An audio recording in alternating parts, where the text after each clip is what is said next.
ان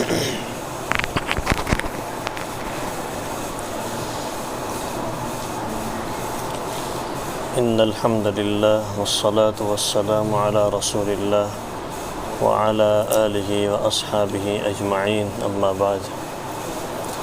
اعوذ باللہ من الشیطان الرجیم، بسم اللہ الرحمن الرحیم۔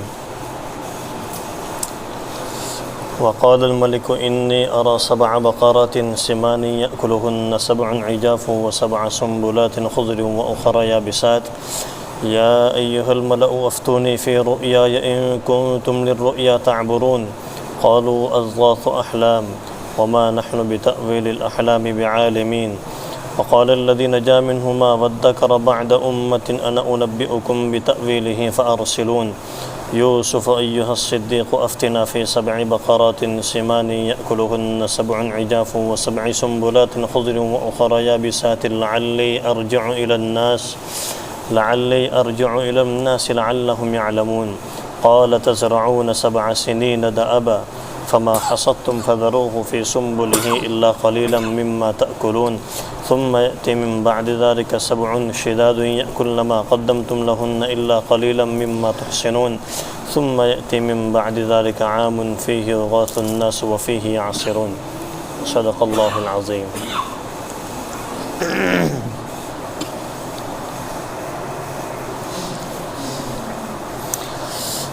اب اللہ تبارک و تعالی حضرت یوسف علیہ السلام کی رہائی کے اسباب مہیا کر رہے ہیں۔ ان کی جیل خانے سے رہائی کے لیے راستہ ہموار کر رہے ہیں، اسباب مہیا کر رہے ہیں۔ ہوا ایسا کہ مصر کا جو بادشاہ تھا جس کا نام ریان بن ولید تھا، اس کے خواب آیا۔ جب اس نے خواب دیکھا تو اپنے درباریوں کو جمع کیا۔ جمع اس لیے کیا تاکہ میں ان کے سامنے اپنا خواب بیان کروں اور وہ لوگ ان میں سے جو جانکار رہے گا وہ میرے خواب کی تعبیر بتلائے گا۔ لیکن ہوا ایسا کہ ان میں سے کوئی تعبیر نہ بتلا سکا اور سب عاجز آ گئے اور یہ کہا کہ آپ کو جو خواب آیا ہے وہ کوئی خواب نہیں ہے، اس کی کوئی حقیقت نہیں ہے، یہ تو ایک پریشان کرنے والے خیالات ہیں، شیطان کی طرف سے خیالات اور وسوسے ہیں جو آپ کو پریشان کر رہے ہیں، گھبرانے کی کوئی ضرورت نہیں ہے۔ اور یہ قرار بھی کر دیا کہ ہم خواب کی تعبیر جانتے بھی نہیں ہیں۔ بہرحال اب خواب کیا آیا تھا اس کا تذکرہ اس آیت کریمہ سے شروع ہو رہا ہے جو میں نے آپ کے سامنے پڑھی۔ وقال الملك إني أرى 7 بقرات سمان۔ بادشاہ نے خواب اس طرح کا دیکھا کہ وہ دیکھ رہا ہے کہ 7 موٹی گائے ہیں، تر و تازہ فربا موٹی گائے ہیں، اور 7 دبلی پتلی گائے ہیں، اور 7 ہری بالیاں ہیں، اور 7 خشک بالیاں ہیں۔ جو فربا اور موٹی گائے ہیں ان کو دبلی پتلی گائے کھا رہی ہیں۔ دبلی پتلی گائے فربا اور موٹی گائے کو کھا رہی ہیں، نوش نوش کر کھا رہی ہیں، گویا کہ ان کے گوشت کو کھا رہی ہیں۔ اور 7 ہری بالیاں، اس کے اوپر دوسری خشک بالیاں لپٹی ہوئی ہیں، یعنی جو خشک بالیاں ہیں وہ ہری بالیوں کے اوپر لپٹی ہوئی ہیں، گویا کہ خشک بالیاں ہری بالیوں کو کھا رہی ہیں۔ اور ہری بالی کے اندر جو اچھا نظر آنی چاہیے، جیسے ہراپن ہوتا ہے درختوں کے اندر، بالیوں کے اندر، اس قسم کا ہراپن نہیں ہے، اس لیے کہ اس کے اوپر خشک بالیاں لپٹی ہوئی ہیں، تو اس کی وجہ سے ان کی خوبصورتی بھی ختم ہو چکی ہے۔ اس طرح کا بادشاہ نے خواب دیکھا۔ اب جب اس نے خواب دیکھا تو اس نے اپنے سارے درباریوں کو، اپنے وزراء کو، اپنے قریبی لوگوں کو، سارے لوگوں کو اپنے دربار کے اندر جمع کیا، ایک مجلس عام منعقد کی۔ مجلس منعقد ہونے کے بعد اس نے اپنا خواب سنایا کہ میں خواب دیکھ رہا ہوں کہ دبلی پتلی 7 گائیں ہیں، وہ موٹی اور فربا 7 گایوں کو کھا رہی ہیں، اور 7 ہری بالیاں ہیں، اس کے اوپر دوسری خشک بالیاں لپٹی ہوئی ہیں۔ تو میرے جو ہے درباریوں، ذرا میری اس خواب کی تعبیر بتلاؤ کہ اس کی تعبیر کیا ہے۔ یا ایھا الملأ افتونی فی رؤیا ان کنتم للرؤیا تعبرون، اے میرے درباریوں میرے اس خواب کی تعبیر بتلاؤ جو میں نے آپ کے سامنے بیان کی۔ اگر تم کو خواب کی تعبیر کا علم ہے، اگر تم اس بارے میں کچھ جانتے ہو تو میرے اس خواب کی تعبیر بتلاؤ، اس کی تعبیر کیا ہو سکتی ہے۔ جب درباریوں نے اس کا خواب سنا تو فوراً کیا کہا؟ قالوا اضغاث احلام، اپنے لا علمی کا اظہار نہیں کیا کہ ہم کچھ نہیں جانتے۔ پہلے تو بادشاہ کو تسلی دی کہ شیطان کی طرف سے وسوسے ہیں، شیطان کی طرف سے باطل خیالات ہیں، فاسد خیالات ہیں، اس قسم کی چیزیں ہوتی رہتی ہیں، گھبرانے کی ضرورت نہیں ہے۔ مصر کا جو بادشاہ تھا، اس وقت کا جو بادشاہ تھا، ریان بن ولید کافر تھا، مسلمان نہیں تھا۔ اور میں نے آپ کو پہلے ہی بات بتلا دی ہے کہ اگر کسی بندے کو خواب آئے تو ضروری نہیں ہے کہ اچھا خواب صرف مسلمان کو آئے، مومن کو آئے، اچھا خواب کافر کو بھی آ سکتا ہے، اور اس خواب کے مطابق نفس الامر میں حقیقت میں وہ بات پیش آ سکتی ہے۔ ایسا نہیں ہے کہ کسی کافر کو خواب آئے اور نفس الامر میں اور حقیقت میں اس طرح کا کوئی معاملہ پیش نہ آئے، ایسا نہیں ہے، بلکہ ایسا ہو سکتا ہے کہ ایک کافر کو خواب آیا اور وہ خواب سچا ثابت ہوا، اور ایک مومن کو خواب آیا اور وہ خواب سچا ثابت نہیں ہوا۔ جیسے ولید بن ریان کافر تھا، لیکن اس نے جو خواب دیکھا اللہ تعالیٰ نے اس کو سچ کر کے دکھایا۔ اس طرح تاریخ کے اندر بہت سارے ایسے واقعات ہیں کہ جس میں لوگوں نے خواب دیکھے، سچے خواب دیکھے، اور خواب دیکھنے والا کافر تھا، اللہ تعالیٰ نے اس خواب کو سچا کر کے دکھایا۔ تو خواب کے لیے مومن کا ہونا ضروری نہیں ہے، کافر کو بھی آ سکتے ہیں، کسی منافق کو بھی آ سکتے ہیں۔ اور اللہ تبارک و تعالیٰ کسی کافر کو یا کسی منافق کو یا کسی گنہگار مسلمان کو خواب اس لیے بھی بتاتے ہیں تاکہ اس خواب کے ذریعے اس کو متنبع کر دے کہ تو ایمان کے اندر داخل ہو جا، تو منافقت سے باز آ جا، یا تو اگر گنہگار ہے، مسلمان ہے، گنہگار ہے تو گناہوں سے باز آ جا۔ تو اللہ تبارک و تعالیٰ اس خواب کے ذریعے اس کی زندگی کو پلٹ دیتے ہیں، بدل دیتے ہیں، گویا کہ خواب اس کے لیے ایک بشارت ہوتی ہے۔ تو سب سے پہلے درباریوں نے کہا کہ بھئی یہ تو شیطان کی طرف سے فاسد خیالات ہے، گھبرانے کی ضرورت نہیں ہے، اور پھر اپنی لا علمی کا اظہار کیا، وما نحن بتأویل الاحلام بعالمین، ہم خواب کی تعبیر کو جاننے والے نہیں ہیں، ہم خواب کی تعبیر کو جاننے والے نہیں ہیں۔ گویا کہ ان کے کہنے کا مقصد یہ تھا کہ جو اچھے خواب ہوتے ہیں اس کی تعبیر ہم جانتے ہیں، یہ تو پریشان کن خیالات ہیں، ان چیزوں کی تعبیر نہیں ہوا کرتی اور نہیں ان چیزوں کو جانتے ہیں۔ تو انہوں نے اپنے علم کو چھپایا، یہ ظاہر نہیں کیا کہ ہم جانتے ہی نہیں ہیں۔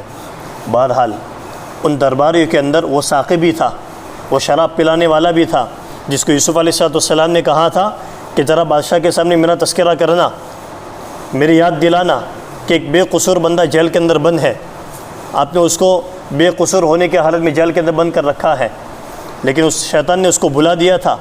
اب اس کو یاد آیا کہ بھئی خواب کی تعبیر کے سلسلے میں تو مجھے میں ایک ایسے بندے کو جانتا ہوں کہ جو کہتا ہے سچ ہو جاتا ہے، جو خواب کی تعبیر بدلاتا ہے ہو کر رہتے ہیں، اور اس طرح کا واقعہ میرے ساتھ پیش آیا ہے۔ فوراً اس کو یوسف کی وہ بات یاد آ گئی جو یوسف نے اس سے کہا تھا کہ ذرا اپنے بادشاہ سے میرا تذکرہ کرنا، میری یاد دلانا۔ وقال الذي نجا منهما وادكر بعد امة انا انبئكم بتأويله فارسلون۔ اب جس نے نجات پائی تھی، نجات پانے والا کون تھا؟ ساقی تھا جو شراب پلانے والا تھا، اور دوسرے کو سلی دی گئی تھی۔ اس کو ایک مدت کے بعد یاد آیا، 5-6 سال کے بعد اس کو یاد آیا کہ میں جو ہے تم کو خواب کی تعبیر بتلاؤں گا، میں تم کو خواب کی تعبیر بتلا سکتا ہوں، لیکن شرط یہ ہے کہ مجھے اس بندے کے پاس بھیجو جس کو میں نے دیکھا ہے اور اس نے میرے خواب کی تعبیریں بھی بتلائی ہیں، اور وہ خواب کی تعبیر سچے ہو کر ثابت ہوئی ہیں، اور وہ جو بات کرتا ہے صحیح بات کرتا ہے، سچی بات کرتا ہے، مجھے اس کے پاس بھیجو، مجھے اجازت دو کہ میں اس کے پاس جاؤں اور خواب کی تعبیر سن کر اور بیان کر کے تمہارے پاس آؤں۔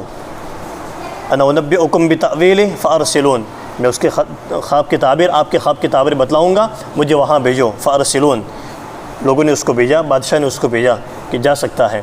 اب چونکہ بادشاہ کو یہ اس نے خواب دیکھا تھا تو اس کے لیے تو کوئی جانکار تھا نہیں خواب کی تعبیر بتلانے والا، تو اسے چاہتا تھا کہ کوئی ملے، خواب کی تعبیر بتلانے والا کوئی ملے۔ اب یہ بندہ جیل کے اندر پہنچا، حضرت یوسف سے ملاقات ہوئی. یوسف ایھا الصدیق افتنا فی 7 بقرات سمان یأکلہن 7 عجاف و7 سنبلات خضر وأخر یابسات لعلی ارجع الی الناس لعلہم یعلمون.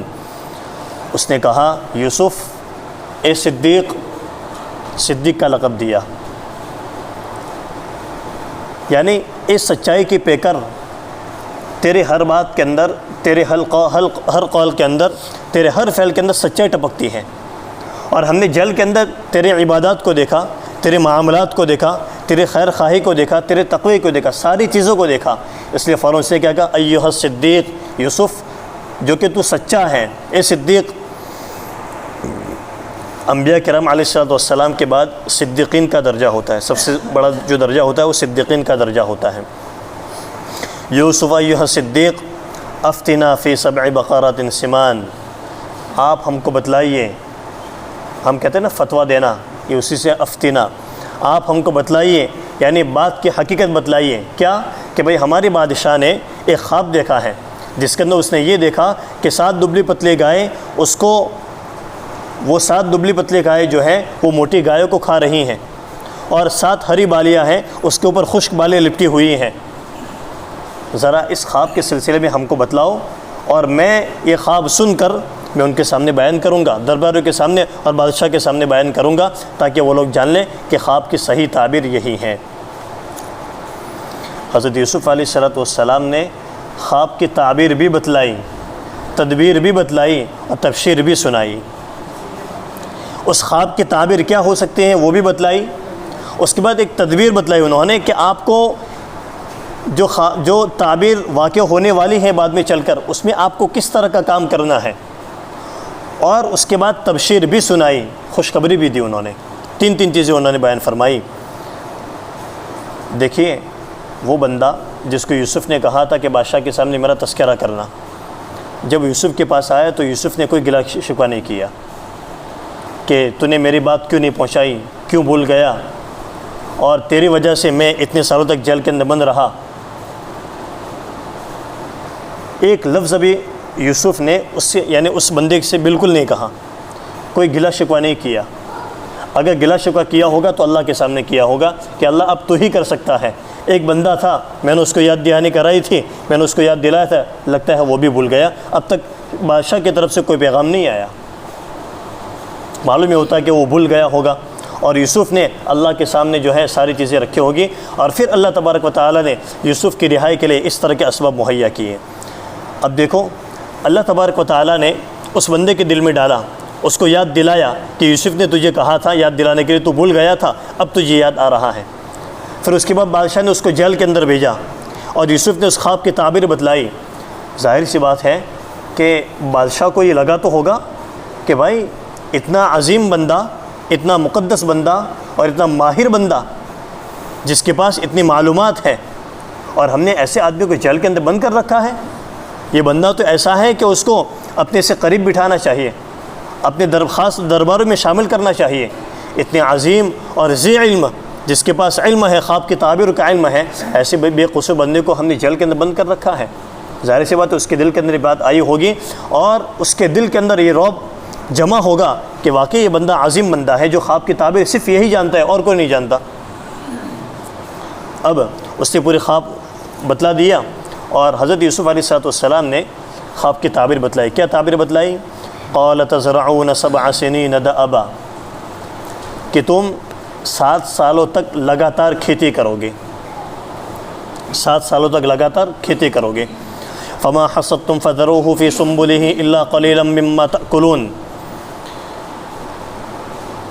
جو 7 موٹی گائے ہیں، اسی طرح جو 7 ہری بالیاں تھیں، اس کا مطلب یہ ہے کہ چونکہ جو گائے ہوتی ہیں اس کو کھیتی کے لیے استعمال کیا جاتا ہے، جوتنے کے لیے استعمال کیا جاتا ہے. تو زمین کو جب جوتے گے اس کے اندر بیج ڈالا جائے گا، پھر بیج کے ذریعے درخت کھڑا ہوگا، بالیاں نکلے گی.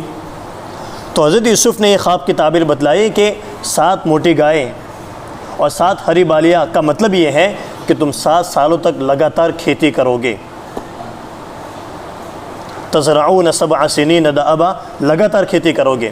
فما حصدتم فذروه في سنبله الا قليلا مما تأكلون. اب تدبیر بتلائی.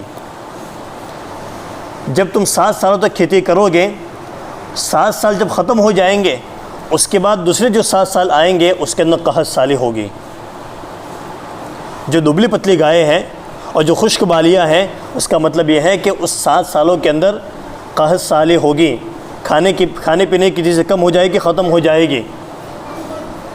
گویا کہ یہ 7 سال جس کے اندر قحط سالی ہوگی، جس کے اندر خشک سالی ہوگی، یہ خشک سالی 7 سال جس کے اندر آپ کھیتی کرو گے، لگاتار کھیتی کرو گے، اس کو کھا رہی ہیں۔ کس طریقے پر کھا رہی ہیں؟ حضرت یوسف علیہ السلام نے اس کے اندر تدبیر بتلائی، خواب کی تعبیر بتلائی، اب تدبیر بتا رہے ہیں۔ کیا تدبیر بتائی؟ کہ بھائی دیکھو 7 سال میں تم کھیتی کرو گے، اس کے بعد قحط سالی ہوگی، تو قحط سالی میں تم کیا کرو گے؟ کھانے کی ساری چیزیں ختم ہو جائے گی۔ اس لیے یوسف نے یہ کہا کہ بھائی جب تم 7 سال میں کھیتی کرو گے تو کھیتی کرنے کے دوران جو دانے بالی کے اندر موجود ہو، جو دانے یعنی سارے دانے بالی کے اندر ہی ہوتے ہیں، تو یوسف نے کہا کہ آپ کے کھانے کی جتنی مقدار ہے، تم کو کھانے کے لیے جتنا لگتا ہے اس کو باہر نکال دینا بالیوں میں سے، اور بقیہ سارا جو ہے بالی کے اندر ہی رکھنا تاکہ دانہ محفوظ رہے، اس کے اندر فساد نہ آئے، کیڑے نہ پڑ جائے، اور اس طریقے پر آپ اس کو محفوظ کر سکتے ہیں، ذخیرہ اندوزی کر سکتے ہیں۔ اب آپ جو ذخیرہ اندوزی کریں گے، کیوں کریں گے؟ اس لیے کہ 7 سال قحط سالی کے آنے والے ہیں، خشک سالی کے آنے والے ہیں، جس میں آپ کو کھانے پینے کی ضرورت پڑے گی۔ وہ بالی کے اندر جو محفوظ کیا ہے، آپ نے جو دانے محفوظ کیے ہیں، جو دان محفوظ کیا ہے، وہ 7 سال کے اندر کام میں آئے گا۔ یہ تدبیر بتلائی انہوں نے۔ آپ کو جو کھانے کے لیے لگتا ہے اس کو اتنا کھانے کے بقدر باہر نکال لینا، اور باقی سارا کا گودام کے اندر رکھ لینا، تاکہ وہ سارا آپ کا ذخیرہ کیا ہوا خشک سالے کے اندر کام میں آئے۔ اسی کو فرمایا فما حصدتم فذروه فی سنبلہ، جو تم حاصل کرو، کھیتی کرو، جس کی تم کھیتی کرو گے اس کو اپنی بالیوں کے اندر، دانوں کی بالیوں کے اندر ہی باقی رکھنا، الا قلیلا مما تاکلون، مگر ہاں ان میں سے جو آپ کو کھانے کے لیے جتنی مقدار آپ کو لگے گی اس کا نکال لینا، آپ اس میں سے استعمال کرنا۔ ثم یأتی من بعد ذلک 7 شداد یأکلن ما قدمتم لہن الا قلیلا مما تحسنون، پھر اس کے بعد 7 سال خشک سالی کے آئیں گے، قحط سالی پڑے گی، تو گویا کہ یہ 7 سال جو ہے تمہارا ذخیرہ کیا ہوا سارا اناج کھائے گی۔ تو یہی دبلی پتلی گائے موٹی گائے کو کھا رہی تھی، اور خشک بالیاں سبز بالی کے اوپر لپٹ رہی تھی، گویا کہ اس کو کھا رہی تھی۔ تو یہ 7 سال قحط سالے کے تمہارے ذخیرہ اندوزی کیے ہوئے جتنی بھی چیزیں ہوگی اس کو کھا لے گی۔ تو یوسف نے تعبیر بھی بتلائی اور تدبیر بھی بتلائی۔ اب اس کے اندر کیا ہوگا؟ جب 7 سال خشک سالے کے آئیں گے، اس کے بعد تم نے جو کچھ جمع کیا ہے سارا ختم ہو جائے گا، سارا ختم ہو جائے گا، بس اتنا باقی رہ جائے گا جو تم بیج ڈالنے کے لیے باقی رکھو، کہ بھائی جب 7 سال گزر جائیں گے، یعنی بیج ڈالنے کے لیے جو آپ کو لگتا ہے اتنا باقی رہے گا، باقی سب ختم ہو جائے گا۔ اس کے بعد ثم یأتی من بعد ذلک عام فیہ یغاث الناس وفیہ یعصرون، یہ تبشیر ہے، خوشخبری دی۔ پھر اس کے بعد 1 سال ایسا آئے گا جس کے اندر لوگوں کے لیے جو ہے بارش برسائی جائے گی، موسلادھار بارش ہوگی، اور اس بارش کی وجہ سے تمہارا غلہ اگے گا، درخت اگیں گے، طرح طرح کے پھل اگیں گے، پھول اگیں گے، وفیہ یعصرون، اور اس میں تم خوب نچوڑو گے، شراب نچوڑو گے، اور تھنوں میں سے دودھ نکالو گے، اور پھلوں میں سے رس نکالو گے، اور جو ہے شہد نکالو گے، یعنی نچوڑنے والے جتنے بھی چیزیں ہو سکتے ہیں ساری چیزیں تم اس میں اختیار کرو گے۔ تو 1 سال آئے گا جس کے اندر تمہارے لیے بارش کی جائے گی، اور اس کے اندر اس بارش کے اندر موسلادھار تمہارے لیے پانی بھی وافر مقدار میں ملے گا، اچھی مقدار میں مل جائے گا، اور کھانے کی چیزیں بھی تم کو اچھی مقدار میں مل جائے گی۔ تو یوسف علیہ السلام نے اس خواب کی تعبیر کے اندر، خواب کی تعبیر کے ساتھ ساتھ تدبیر بھی بتائی کہ آپ کو قحط سالی کے اندر کس طرح تم کام کرو گے۔ اس کے بعد تبشیر بھی دی، یعنی خوشخبری سنائی کہ 1 سال اور آئے گا۔ اللہ تبارک و تعالیٰ نے وحی کے ذریعے آپ کو بتلایا کہ 1 سال اور آنے والا ہے، یہ بھی آپ ان کو بتلا دیجئے۔ بہرحال اس نے وہ سنا اور بادشاہ کے سامنے بیان فرمایا، اور اس طریقے پر اللہ تبارک و تعالیٰ نے یوسف علیہ السلام کو باعزت اکرام اور تعظیم کے ساتھ بری کر دیا۔ ان کو داخل کیوں کیا گیا تھا؟ محض الزام لگانے کی وجہ سے، حالانکہ حقیقت کچھ نہیں تھی، لیکن جب اللہ تبارک و تعالیٰ نے ان کو جب بری کیا تو باعزت بری کیا۔ جیسے آج کی جو حکومتیں ہیں بغیر تحقیق کے سیدھا جیلوں کے اندر بند کر دیتی ہیں، اچھے لیڈروں کو، مسلمان لیڈروں کو، اچھے اچھے علماء کو بند کر دیتے ہیں. پھر کچھ سالوں کے بعد، کئی سالوں کے گزرنے کے بعد ان کے فائلوں کو دیکھتے ہیں، پتہ چلا کہ ان کا کوئی قصور ہی نہیں تھا. آج ان کو باعزت بری کر دیا جاتا ہے. تو اس طریقے پر اللہ تبارک و تعالیٰ نے حضرت یوسف علیہ السلام کے ساتھ بھی وہی معاملہ کیا. اب آگے بادشاہ نے جب پورا خواب سن لیا، اس نے تو یہ دیکھا کہ بھئی اس نے تعبیر بھی بتلائی اور تدبیر بھی بتلائی اور ساتھ ساتھ نے خوشخبری بھی سنائی. بھئی یہ تو بڑا معزز اور قیمتی بندہ ہے، اس کو تو ہمارے پاس رکھنا چاہیے، اس کو جلدی سے بلا کے لاؤ. اس کے بعد اسے قاصد بھیجا، یوسف ان کے پاس آئے. پھر آگے کی پوری کہانی ہے، قصہ ہے. سبحان اللہ سبحانک اللہم و بحمدک، نشہد ان لا الہ الا انت، نستغفرک و نتوب الیک. سبحان اللہ.